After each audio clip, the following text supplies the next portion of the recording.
Buenas tardes, buenos días o buenas noches, amigos, depende de donde nos estén oyendo, en cualquier parte del mundo o en Caracas, Venezuela. Nosotros transmitiendo desde Caracas a través de Mundo UR, @Julio Castro M, nuestras señas en las redes sociales. Hoy con un nuevo programa del podcast médico volvemos a los temas de COVID o post-COVID, un tema que vamos a hablar de manifestaciones pulmonares del COVID prolongado o el post-COVID.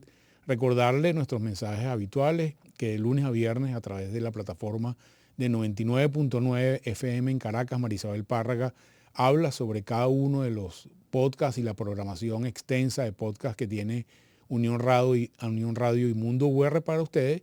Y recordarles que salimos por las plataformas de Spotify, YouTube y Apple Music, cualquiera de ellas. También debemos recordar que les quiero recordar que en Instagram, porque esta semana me hicieron unas cuantas preguntas, el único versión de Instagram que permite conectar con los links de YouTube son las historias, y a través de la historia, cuando usted vea el mensaje de YouTube, puede conectar directamente con el YouTube, pero el resto, los Reels y la plataforma frontal de Instagram no conecta con los links de YouTube. Entonces tengan eso presente cuando nos vean en los Reels o cuando nos vean en la plataforma. Tienen que buscar más bien las historias que conectan con el YouTube. Hoy tenemos de entrevista a una buena amiga, la doctora Lérida Padrón. Lérida es médico internista, intensivista y neumólogo, trabaja en la Clínica Santa Sofía y trabaja en la terapia de la Clínica Santa Sofía, y también ve pacientes en su consulta. Lérida es una buena amiga con mucha experiencia en el manejo de COVID. Hola Lérida, ¿cómo estás? Un placer que estés con nosotros hoy en el podcast. Hola Julio, encantada. Un abrazo, gracias por esa presentación. Lo mejor es decir que es un buen amigo de gente buena. Gracias, Lérida. Mira, vamos a Saludos a empezar. todos tus Empezamos seguidores. con los temas ya de este tema. Esto para público general. Y la pregunta primera sería, ¿cuáles son los síntomas que la gente te consulta más que vienen posterior al COVID? Cuando ves pacientes de control de COVID o que ves en la consulta, ¿cuál es el síntoma como neumonólogo que tú ves más frecuente? Hay dos síntomas frecuentes. La gente se queja, uno de tos, que es una tos persistente, que se mantiene en el tiempo, una tos seca, no productiva, que puede ir o no asociada a dolor en el pecho, generalmente es tos seca, y fatiga, cansancio. Y siempre es bueno reconocer si esa fatiga es fatiga de agotamiento físico o de cansancio, como disnea, de dificultad para respirar, hacer alguna actividad física. Esos son los dos síntomas que vemos con más frecuencia en la consulta de control de pacientes COVID. Mira, una pregunta que nos hacen siempre y que tiene que ver exactamente con esos síntomas es: ¿cuándo se considera que la tos es normal en un paciente que pasó el COVID? ¿Hay algún límite de tiempo para estimar que la tos sea normal? Porque a veces hay gente que piensa que la tos es normal, pero no es normal. Pero si hay un criterio de tiempo para saber que una paciente que tuvo COVID es normal la tos.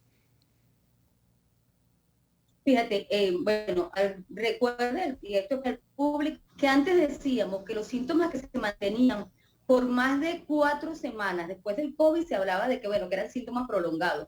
Ahora la Organización Mundial de la Salud dice que son síntomas que se mantienen más allá de los 3 meses. Entonces realmente no es normal, lo primero, que el paciente tenga tos. La tos post-COVID, sobre todo los post-COVID severos, debe ir disminuyendo con el paso del tiempo, y ya las 4 a 6 semanas, que es el tiempo de convalecencia máximo,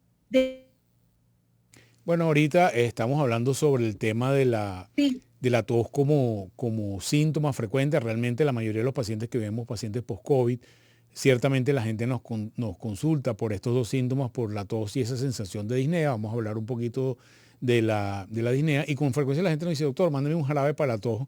Y a veces el jarabe para la tos no es la solución al problema. La solución al problema es que usted vea un especialista, sobre todo después que ha pasado este tiempo, para poder identificar cuál es la causa, o si hay alguna causa extra de la tos asociado al COVID prolongado que puede ir manejando. Otra de las cosas que le vamos a preguntar a Lérida es un poco cómo diferenciar la disnea de la fatiga, ¿ok? Porque es un síntoma que a veces no es fácil que la gente lo identifique, que la gente lo exprese, y por lo tanto es algo que tenemos que vigilar, como ya ella comentó, el segundo elemento de la de los tipos de consulta que tiene la gente. Entonces, vamos a ver si podemos conectar de nuevo con la doctora Padrón para ver si nos identifica este tema, porque ahí tenemos un tema con la conexión en este momento. Hola, ya estoy conectada, Julio, Listo. ya los estoy oyendo. Listo. Sí. Bueno, te comentaba que Sí. la tos no debería durar más de 6 semanas. Tiempo de convalescencia, que creo que muchos médicos nos hemos olvidado de ese término, y los pacientes, o sea, te pasas una enfermedad y tienes un tiempo para recuperarte. La convalescencia no debería ir más allá de 6 semanas. Si esa tos persiste, por supuesto que hay que buscar la causa, porque recordemos que la tos, en un alto porcentaje de casos, está relacionada con problemas de las vías respiratorias superiores. Sabemos que el COVID ataca mucho en las últimas, sobre todo estas últimas variantes, vías respiratorias superiores, con muchos síntomas de rinitis, de sinusitis, y queda la tos por goteo nasal, por problemas respiratorios superiores. Pero también está la tos por patología respiratoria inferior. Una tos persistente debe ser motivo de consulta. Ya tú lo decías antes, del mismo jarabe para la tos. Hay que ver, y recordemos que se habló mucho inicialmente de la fibrosis post-COVID, que realmente no ha sido tanto como se esperaba. Pero hay que hacer pruebas de función pulmonar, evaluar cómo está la capacidad respiratoria y cómo está el funcionamiento de los pulmones del paciente para descartar que la tos no tenga una causa pulmonar subyacente. Eso es bien importante que el paciente lo tenga claro. Hay que buscar la causa de una tos que es persistente. Mira, Leria, tú nos comentabas que otro de los síntomas es la fatiga, y quizás una clave para nuestros oyentes sería cómo identificar qué es fatiga o qué es astenia o qué es disnea realmente, que para nosotros son síntomas que indican estudios diferentes, pero invertimos mucho tiempo los médicos en tratar de definir una u otra, pero a lo mejor si le damos clave a las personas de cómo identificar una u otra, es más fácil para nosotros adelantar con el examen físico y poder seguir con los estudios diagnósticos. ¿Se te ocurre que haya alguna clave para el paciente? Fíjate, sí, yo creo que sí. Lo primero es que la astenia, que es el primer término que nombraste, la astenia es esa sensación que tiene el paciente, que yo les digo, como dicen en mi pueblo, criollamente, es la flojera, es las ganas de hacer nada, es la gente que le provoca estar acostado. Y en los pueblos dicen, ese muchacho como que está picado de culebra, porque no le provoca, no tiene ganas de hacer actividad física. Es eso, es esa flojera permanente.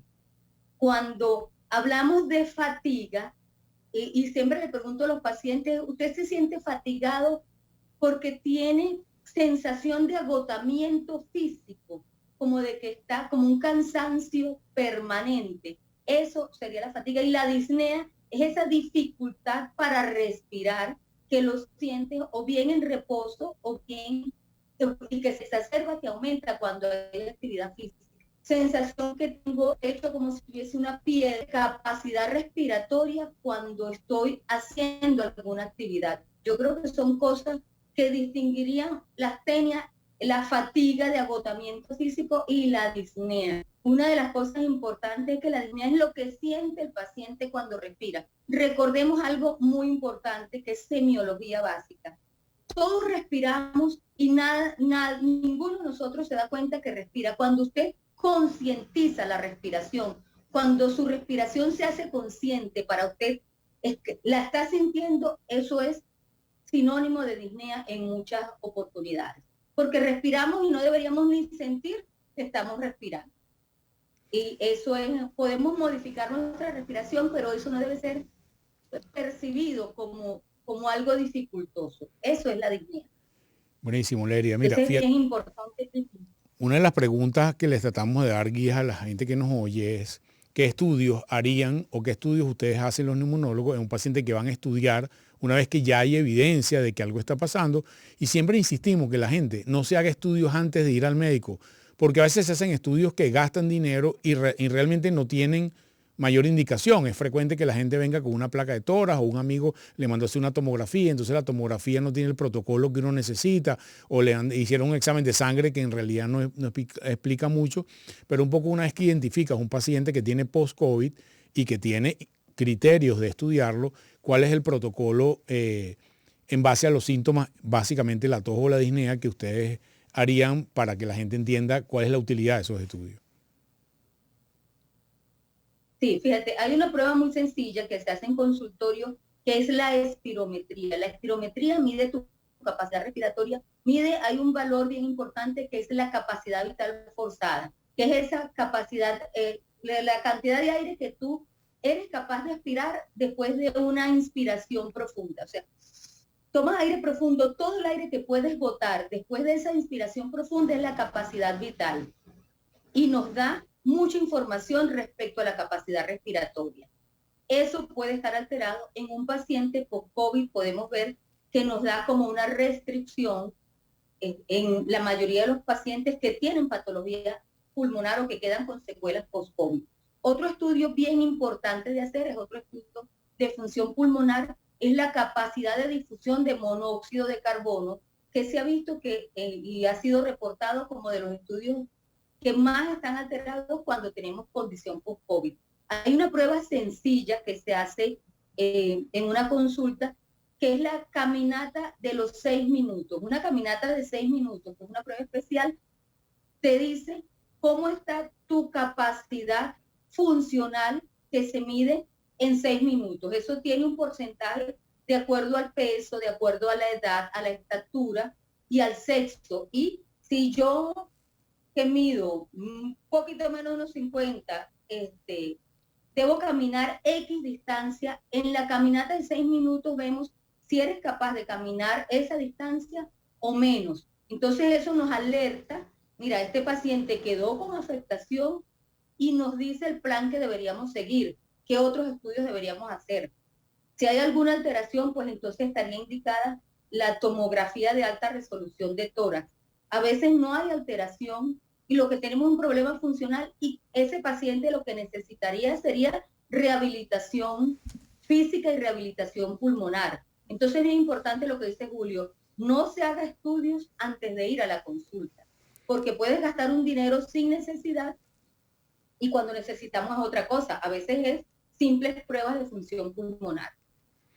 Mira, Leria, y después vamos a hablar un poquito de la rehabilitación pulmonar, pero por ejemplo, es común que veamos pacientes que tienen enfermedad pulmonar previa, por ejemplo, son fumadores severos o tienen EVOC o tienen enfisema y les da COVID. Entonces quizás una recomendación para esas personas, que hoy en día la mayoría de las personas que le da COVID se quedan en su casa y no van al médico porque no es suficientemente grave, pero para esos pacientes que ya tienen enfermedad previa, que son enfermedad pulmonar importante y les da COVID, un poco cuáles son las claves de qué deben estar pendientes una vez que tuvieron el COVID y que les permitiría ir a consulta de que algo no está bien.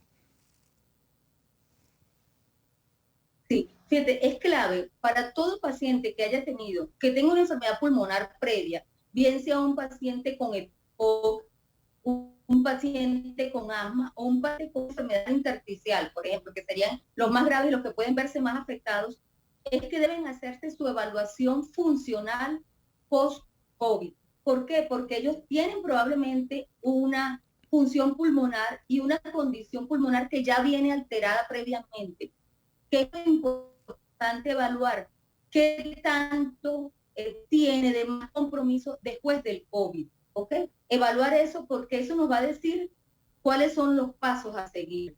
Hay pacientes asmáticos que pueden pasar el COVID sin ningún problema, pero hay pacientes que pueden tener un problema, asociarse a un problema restrictivo a algo que ya tenían previamente. Entonces, de acuerdo a cómo esté su capacidad de ejercicio y su capacidad funcional, pues eso nos permite decirle, hay que hacer algún ajuste a tratamiento o hay que hacer X o tomar cuál conducta. Eso es bien importante. La recomendación es evalúe su capacidad respiratoria, cómo quedó desde el punto de vista anatómico y funcional su capacidad pulmonar y su capacidad física, porque recordemos que nosotros, o sea, está el pulmón, pero además el oxígeno llega a los músculos. Si usted no está bien oxigenado, sus músculos no van a tener la gasolina para funcionar bien y todo se afecta. Entonces hay gente que queda con mucha debilidad. Recordemos que a veces se usa de los esteroides, Julio, yo creo que es importante, pero tú siempre lo has dicho, y los esteroides pueden producir una cosa que se llama miopatía esteroidea. Entonces, alguien que tiene una patología respiratoria dice, es que quedé con mucho cansancio o dificultad, y realmente lo que estamos viendo a veces es el problema muscular del exceso de algún tratamiento que se usó por alguna razón. Entonces es importante siempre evaluar desde el punto de vista funcional. Bien si usted era sano, y más aún si usted tenía una patología pulmonar previa. Fíjate, Leria, ya para ir terminando, quiero que le comentes a la gente. La gente tiende a pensar que la rehabilitación la hace solamente cuando te fracturas una pierna y entonces te ponen un yeso y la pierna te queda seca, como dicen en el interior del país, o te queda flaca. Pero el valor de la rehabilitación en los pacientes que tienen enfermedad pulmonar previa y les da COVID, un poco va pegada a otra pregunta, que es que la gente dice, mira, yo nadaba 1000 metros antes del COVID, ¿cuándo puedo volver a nadar 1000 metros? Un poco esa velocidad de reincorporación a la actividad física de los pacientes que le da COVID y también los conceptos de la rehabilitación pulmonar o cardiopulmonar que ayuda a los pacientes a mejorar. Fíjese, bueno, la actividad depende, yo creo que depende mucho del compromiso que hayas tenido. Hay pacientes que tienen poco compromiso y tú los evalúas y dices, mire, usted puede reiniciar su actividad física. Siempre hay que recordar que el pulmón trabaja en conjunto con el corazón y vemos que muchos pacientes con COVID han tenido patología cardíaca y con el COVID se pueden presentar miocarditis, pericarditis, arritmias, que muchas veces son los que limitan el inicio de la actividad física. Desde el punto de vista pulmonar, si el paciente tuvo un COVID leve, yo siempre le digo, usted, o dependiendo de cómo haya estado, pacientes con COVID severo siempre deben ir a rehabilitación. Eso es una máxima porque mejora la recuperación mucho. ¿Cuándo comenzar la actividad? Tú mismo se lo va diciendo si usted no necesitó rehabilitación. Si usted caminaba antes media hora y la mayoría de la gente mide su frecuencia cardíaca y sabe cómo está respirando, y usted siente que se cansa, no abuse del organismo, porque su cuerpo se lo va a ir diciendo. Lo que yo te decía, nosotros y todos nos debemos haber estudiado que había una cosa que se llamaba la etapa de convalescencia. La gente, algunos quieren, algunos, otros no, quieren comenzar a hacer actividad física antes de que su organismo se haya recuperado. Recuerden que el organismo pasa por una patología severa en el que el sistema inmunológico se altera. Como dice mi amiga María Alejandra, tiene que darle tiempo a que ese sistema se recupere, a que la energía del organismo vaya primero a la etapa de recuperación. Entonces era por lo menos 2 semanas que sería la etapa de convalecencia, la severidad de la enfermedad que hayas tenido, y incorpórate a hacer tus actividades de manera paulatina. El organismo es sabio y un organismo a veces sabe más que el médico más inteligente. Tu organismo te va a decir en la medida en que puedes ir aumentando la actividad física y aumentando el esfuerzo que estás haciendo. Gracias, Lérida, por estos temas que sin duda los síntomas pulmonares son uno de los más frecuentes en el COVID prolongado y en el post-COVID, y quizás ahorita que ya no hay tantos casos, empezamos a ver el coletazo de las manifestaciones de una enfermedad que nos cambió la vida de alguna manera a buena parte de la humanidad. Gracias, Leria, por estar con nosotros. Seguiremos con otros temas pulmonares que hay en camino, enfisema, tabaquismo, etcétera, etcétera. Y será un gusto tenerte con nosotros siempre. Gracias, Leria. Un placer estar con nosotros. Amigos, no me queda sino despedirme. Les recomendaría, hoy les tengo una recomendación de Netflix, una serie que vi muy corta, de 4 capítulos este fin de semana, que es El rescate de los niños tailandeses. Creo que es una mezcla de la capacidad del ser humano por sobreponerse a los problemas. Hay unos elementos, por supuesto, del tema de la salud, que no les voy a spoilear la serie, pero me gustaría que la vean porque es una serie muy bien hecha. Es una historia de la vida real conmovedora y espero que nos hagan comentarios. Recuerden que a través del chat abajo, en la cajita, pueden hacernos preguntas sobre cada uno de los temas y pueden compartir con nosotros sus preguntas, y a través de la flecha que va hacia la izquierda hacen copia del link del programa y lo pueden compartir por sus redes sociales. Un gran abrazo, se les quiere mucho y nos vemos la semana que viene. Hasta luego.